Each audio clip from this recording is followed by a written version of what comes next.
Kapag pera ng bayan ang usapan, walang dapat bulong. Ito ang opinyon ko. Kamakailan lang umingay ang pahayag ni Batangas 1st District Representative Leandro Leveste na may ilang kongresista raw na nakatanggap ng 2 milyong Christmas bonus. Agad itong itinanggi na mariin ni House Appropriations Chairperson Representative Micaela Swansing. So ngayon, ang tanong, sino ang nagsasabi ng totoo? At mas mahalaga, bakit nagkakaroon ng ganitong aligasyon? Para sa akin, hindi ito simpleng bangayan ng mga politiko.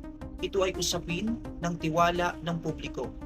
Sa panahong mataas ang bilihin, maraming Pilipino ang kapos sa panghanda at may mga sektor na humihingi ng dagdag na ayuda. Kahit aligasyon pa lang ng bonus, natural na magagalit at magdududa ang taong bayan. Kung hindi totoo ang paratang, dapat malinaw ang paliwanag. May dokumento, may transparency, at may paliwanag kung saan napupunta ang pondo ng Kongreso. Kung totoo naman, mas lalong seryoso ang usapin dahil pera ng bayan yan, hindi pa masko ng iilan.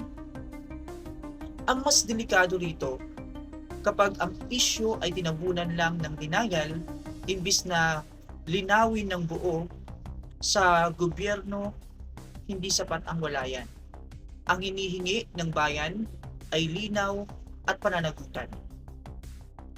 Hindi ito usapin ng pangalan. Ito ay usapin ng pera ng bayan. At kapag pera ng bayan ang usapan, may karapatan tayong magtanong. Ito ang opinion ko.